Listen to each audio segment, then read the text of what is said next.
नमस्कार, मैं हूं आपके साथ ऋतु तोमर। आप देख रहे हैं news one India. Uttar Pradesh विशेष की शुरुआत करेंगे। कृषि कानून के खिलाफ किसानों का प्रदर्शन जारी है। गाजीपुर बॉर्डर पर किसानों का प्रदर्शन जारी। भारतीय किसान यूनियन ने भारत बंद का ऐलान कर दिया है।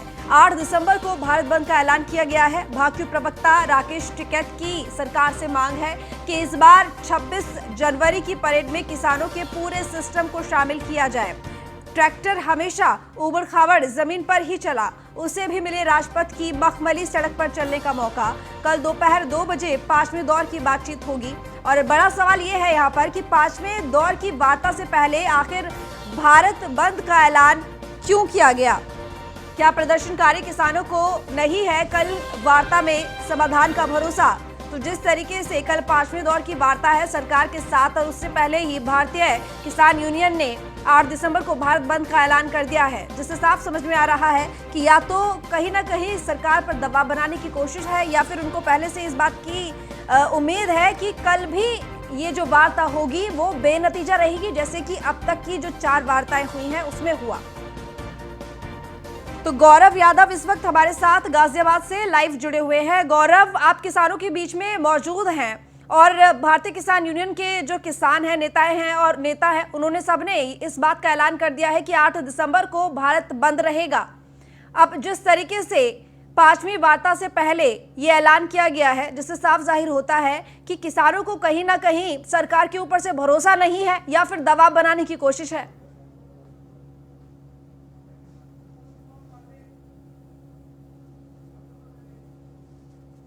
है और 5वें बार की वार्ता होने से पहले राकेश टिकैत का बयान आता है कि 8 तारीख को यानी कि 5 तारीख को कल वार्ता होनी है सरकार के साथ। उससे पहले बयान 8 तारीख को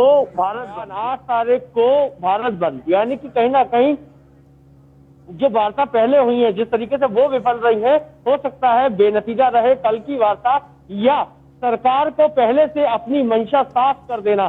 किसान चाहते हैं कि पहले से अपनी मंशा साफ कर दे कि यदि कल आपने हमारी बात इस वार्ता में नहीं मानी तो 8 तारीख को भारत बंद करेंगे। या ये किसान है, इन्हीं से बात कर लेते हैं, इन्हीं से समझ लेते हैं कि 8 तारीख को ये भारत बंद का ऐलान क्यों आपने ये जो कल वार्ता होनी है उससे पहले आज भारत बंद का ऐलान क्यों? नहीं, भारत बंद का ऐलान तो इसलिए है क्योंकि निर्णय लेने से पहले इनको थोड़ी सी समझ आ जाए कि देश का किसान किस हालत में है और क्या कर सकता है। ये उनको आगाह करने के लिए हमारा ये निर्णय है। भारतीय किसान यूनियन के नेताओं का, संगठनों का, सबकी का ये निर्णय है कि हमारी बात नहीं मानेंगे तो हम गांव गली तक देशव्यापी भारत बंद कर सकते हैं। यानी कि कहीं ना कहीं वार्ता से पहले सरकार को चेतावनी, जैसे कि पिछले दिनों देखा गया कि बैरिकेड तोड़कर बार बार ये बताते थे कि दिल्ली आ सकते हैं लेकिन आएंगे नहीं, वार्ता की जिसे में अभी दोबारा से ये किया है कि वार्ता से पहले सरकार को चेतावनी। आपकी ये चेतावनी कहीं एक धमकी तो नहीं है? सरकार धमकी नहीं है, इसमें जो है ट्रांसपोर्ट ने भी ऐलान किया है और भी संगठन हमारे साथ आ रहे हैं। बिल्कुल भारत बंद हो जाएगा, ठुक के हो जाएगा। यानी कि भारत बंद की नौबत क्यों? कल वार्ता जो होनी है आपको क्या लगता है उसमें निष्कर्ष नहीं निकलेगा? हम तो इस सरकार को चेताना चाहते हैं कि कल की वार्ता में ये फैसला हो जाए। किसान बहुत परेशान है, ये उसके सबसे ज्यादा काम का समय है क्योंकि गेहूं की बुआई चल रही है और गन्ने मिल चालू हो गए हैं। गन्ना डालने के लिए किसान के पास में कोई साधन नहीं है, किसान यहाँ पड़ा है बॉर्डरों पे। तो ये सरकार कम से कम आंख खोल ले कि किसान अब हद पार कर चुका है। यानी कि आप लोग बॉर्डर पर हैं, गन्ने की नराई, गन्ने का बुआई होनी है और गेहूं जो गन्ना है आपका कटना है और कहीं ना कहीं मिलों में जाना है। ऐसे में सरकार से वार्ता से कितनी उम्मीद लगती है कल की वार्ता? हमें इनकी नीयत और नीति पे दोनों पे भरोसा नहीं है। इनकी नीयत में खोट है। अगर नीयत में खोट नहीं होता तो आज 8 दिन हो गए, किसान को 8 दिन हो गए बॉर्डर पे पड़ा है। पूरे भारत का किसान परेशान है, आत्महत्या कर रहा है किसान। कई किसान ठंड से मर चुके हैं, यहाँ 20-50 किसान बीमार हो चुके हैं। लेकिन हर एक किसान का ये कहना है, हमारी माताएं बहनें गांव में जो हैं, जो हमारे बुजुर्ग गांव में, वो ये कह रहे हैं आना मत, वापस मत आना। अगर वापस आओगे तो सोच लेना, अब के जो लड़ाई है वो आर पार की लड़ाई है, चाहे 1 दिन चले चाहे 1 साल चले। और बड़े टिकैत साहब का जो आदेश है 8 तारीख को भारत बंद, ट्रांसपोर्ट बंद, हर गली कूचा, पूरा शहर, पूरा गांव, हर चीज, पूरा भारत बंद ऐसे होगा जैसे इन्होंने सोचा भी नहीं होगा। यानी कि आप 5 तारीख को कल जो वार्ता होनी है, उस वार्ता से क्या लगता है, आप मानते हैं कि मानकर बैठे हुए कि सरकार कोई निष्कर्ष नहीं निकालेगी? अगर सरकार निष्कर्ष निकालती, 4 दिन हो गए इन्हें वार्ता करते करते, तो अब आते किसान को क्यों परेशान कर रहे हो आप? अन्नदाता है, भूखा रहता है, सुबह को जाता है अपने घर से, पूरे दिन काम करता है, पूरी रात काम करता है, खराब सब्जी खुद खाता है, बढ़िया सब्जी मंडी को देता है, खराब चीज खुद रखता है अपने घर में, बढ़िया चीज मंडी में बेच के आता है, दूध अपने मंडी में बेचता है, गेहूं मंडी में बेचता है, गन्ना मिल को देता है, शुगर मिल को देता है, चीनी बनती है, शराब बनती है। कितना मुनाफा कमाती है सरकार? कितना मांग रहा है किसान? इतना दे दो कि उसका पेट भर जाए। किसान बचत के लिए नहीं मांग रहा, धरती का सीना चीर करके अन्न पैदा करता है किसान। किसान की जिम्मेदारी है कि देश में कोई भूखा न सोए। इन चोरों की जिम्मेदारी नहीं है क्या कुछ? इस सरकार की कोई जिम्मेदारी नहीं है कि पिछले 10 दिन से किसान भूखा प्यासा बॉर्डर पर पड़ा है? ऐसी हालत में जबकि कोविड का समय है, क्या इन्हें शर्म नहीं है कि यात्रा कर रहे हैं, रैली कर रहे हैं, चुनावों में रैली कर रहे हैं? इन्हें किसान की परवाह नहीं है, इन्हें अपने वोट की परवाह है, इन्हें अपने घरों की परवाह है, इन्हें अपने बच्चों की परवाह है, किसान के बच्चे को परवाह नहीं है। देखो रितु, सबकी चीज यही है कि किसान गुस्सा है, और वो गुस्सा आपने साफ तौर पे देखा। ये और किसान है, इनसे भी बात करते हैं। कल 5 तारीख की वार्ता थी, उससे पहले भारत बंद का ऐलान। आपको क्या लगता है, वार्ता निष्क्रिय रहेगी? वार्ता जो है निष्कर्ष हमें तो नहीं लग रहा कि होगी, क्योंकि 8 दिन से नहीं हुई तो लग रहा है कि कल भी नहीं होगी। इसलिए हम 8 तारीख को भारत बंद करेंगे।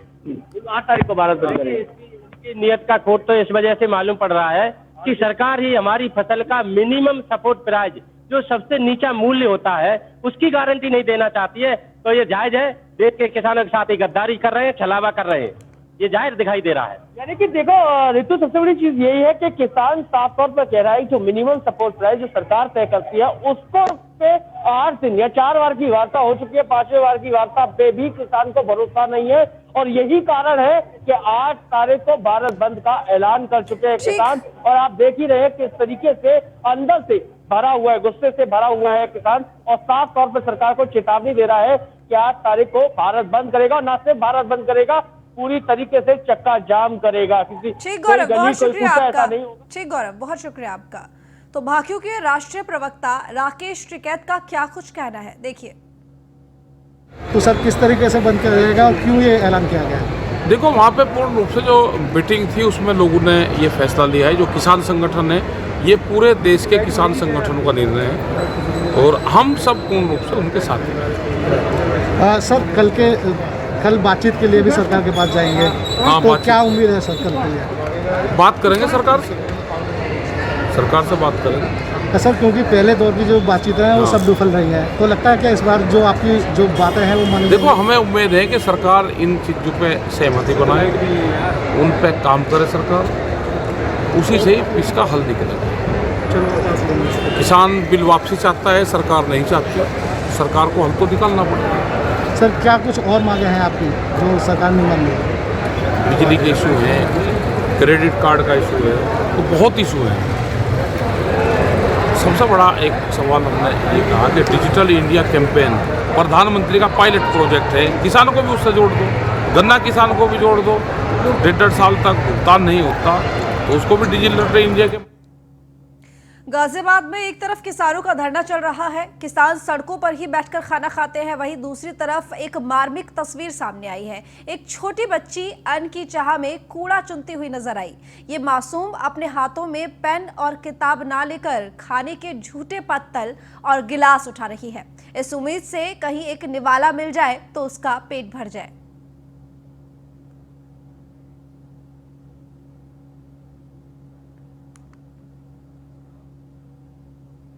तो इटावा में कृषि कानून के खिलाफ प्रदर्शन, प्रसपा ने कचहरी परिसर में प्रदर्शन किया है।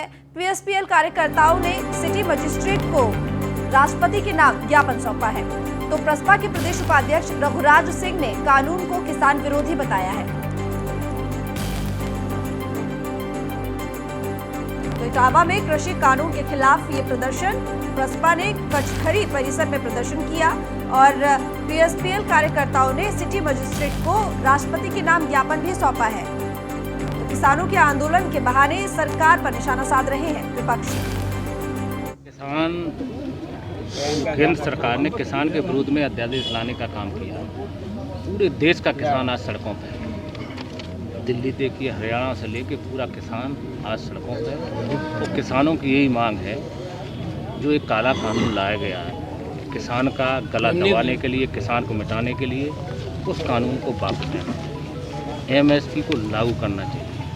किसान मंडियाँ हमेशा बनी रहे। मंडियाँ सरकार कोई लिखित नहीं दे रही है।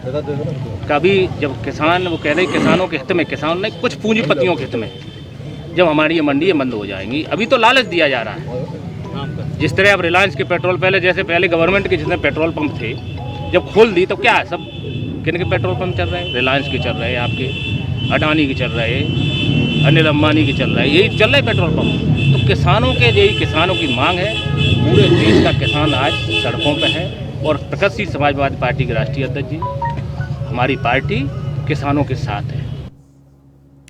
यूपी में पिछले 24 घंटे में कोरोना के 1985 नए केस सामने आए हैं। यूपी में कोरोना के एक्टिव केस की अगर बात की जाए तो यह आंकड़ा 22,665 है और अब तक 5,20,637 मरीज ऐसे हैं जो कि कोरोना को मात देकर बिल्कुल ठीक हो चुके हैं।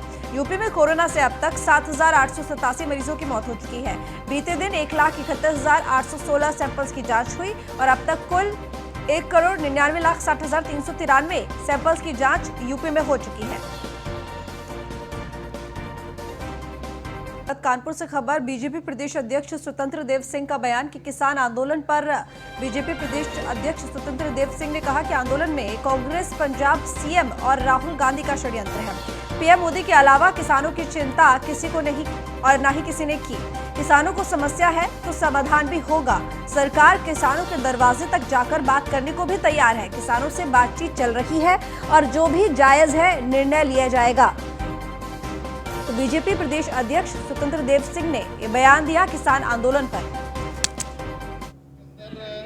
अपनी संगठन की संरचना मंडल कार्य समिति है और मंडल के प्रभारी ऐसे वरिष्ठ कार्यकर्ता राज्य के अंदर जो प्रदेश और क्षेत्र स्तर का काम देखते थे, जिलों का काम देखते थे, ऐसे वरिष्ठ लोगों को मंडल का प्रभारी बनाया गया।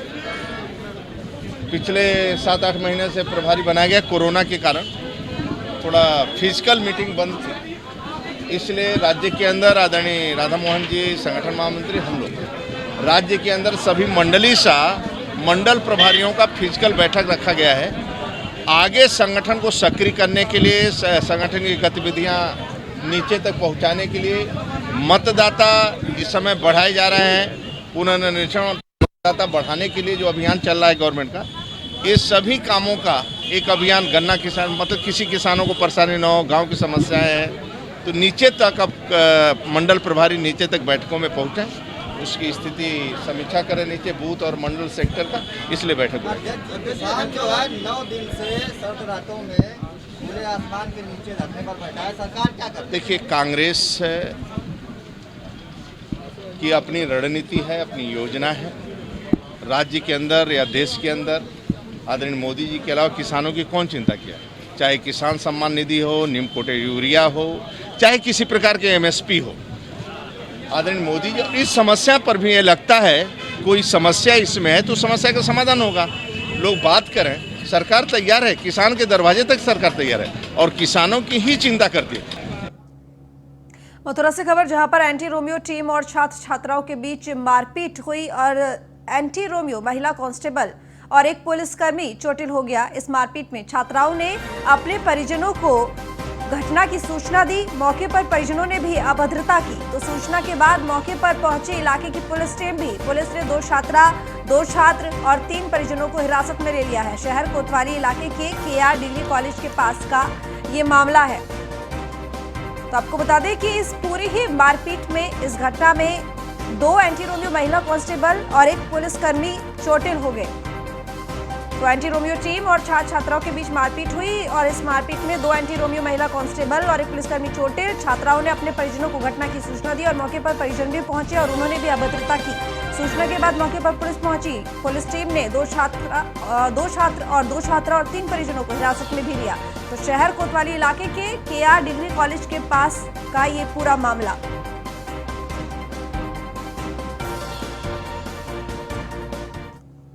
मेरठ से खबर, जहां पर वांटेड अपराधी बदन सिंह बद्दो के साथी ने सरेंडर कर दिया है। 2.5 लाख के इनामी बदमाश बद्दो के साथी पपीत बड़ला ने आत्मसमर्पण किया। फरार अपराधी बदन सिंह बद्दो पर प्रशासन का शिकंजा अब कसता ही जा रहा है। गैंगस्टर के आरोपी पपीत बड़ला ने कोर्ट में सरेंडर किया। कई थानों में आपराधिक केस दर्ज है और कुख्यात पपीत के खिलाफ और अब जाकर सरेंडर किया पपीत बड़ला ने। और आपको बता दें कि कई थानों में आपराधिक केस दर्ज है। कुख्यात बदमाश है, कुख्यात अपराधी है पपीत बड़ला और कुख्यात अपराधिक बद्दों का मुख्य शार्प शूटर है पपीत बड़ला।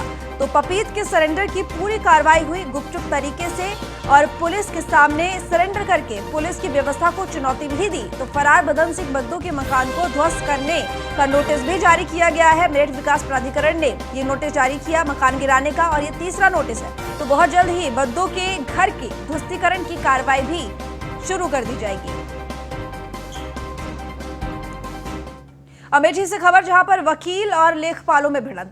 यहां पर विरासत के मामले को लेकर लेखपाल वकील आमने सामने आ गए हैं। सूचना के बाद मौके पर थानों की पुलिस पहुंची और मामले को सुलझाते हुए पुलिस से भी वकीलों की झड़प हुई। वकीलों और लेखपालों की ओर से तहरीर दी जा रही है। मोहनगंज थाना क्षेत्र के तिलोई तहसील का ये पूरा मामला। विरासत के मामले में लेखपाल और वकील अब आमने सामने। सूचना के बाद हालांकि पुलिस भी पहुंची कई थानों की। मामले को सुलझाते हुए पुलिस से भी वकीलों की झड़प भी हुई। तो वकीलों और लेखपालों की ओर से अब पूरे मामले पर तहरीर दी जा रही है। मोहनगंज थाना क्षेत्र के तिलोई तहसील का ये पूरा मामला है, जहां पर लेखपाल और वकील अब आमने सामने हो गए।